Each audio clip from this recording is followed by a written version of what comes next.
أعوذ بالله من الشيطان الرجيم. بسم الله الرحمن الرحيم. الحاقة.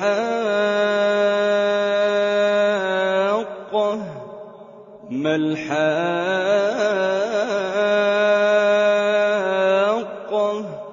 وما أدراك ما الحاقة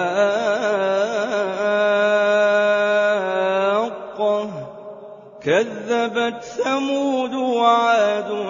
بالقارعة فأما ثمود فأهلكوا بالطاغية وأما عاد فأهلكوا بريح صرصر عاتية سخرها عليهم 7 ليال و8 أيام حسوما فترى القوم فيها صرعى كأنهم أعجاز نخل خاوية فهل ترى لهم من باقية وجاء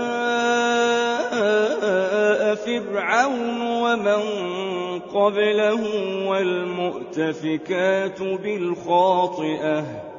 فعصوا رسول ربهم فأخذهم أخذة رابية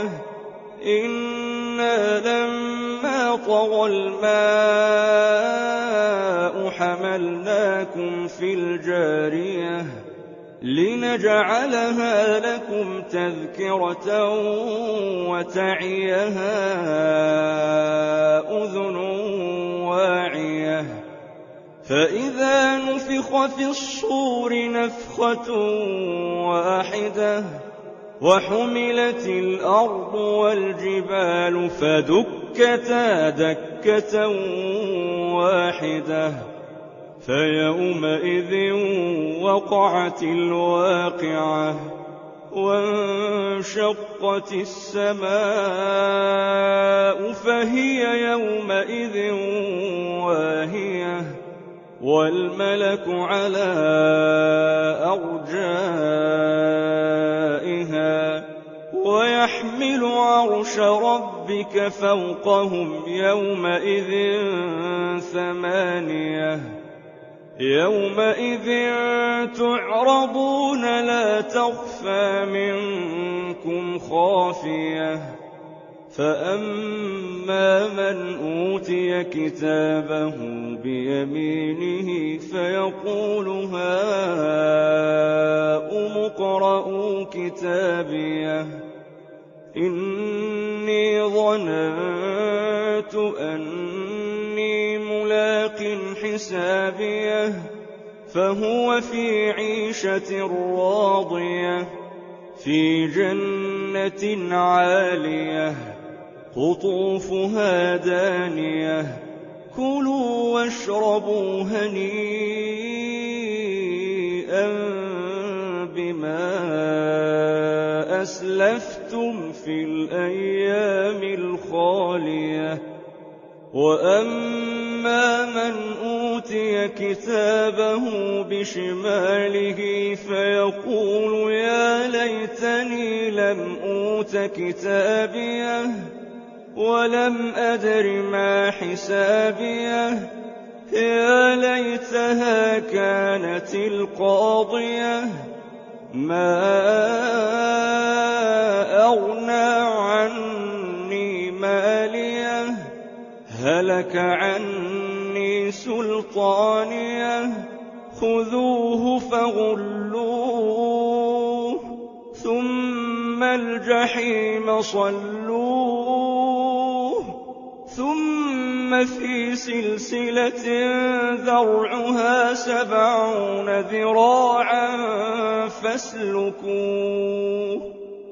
إنه كان لا يؤمن بالله العظيم ولا يحض على طعام المسكين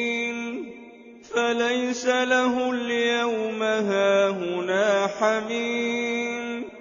ولا طعام إلا من غسلين لا يأكله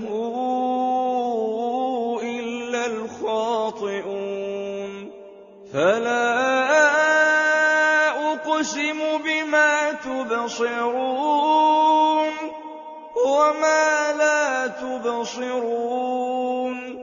إنه لقول رسول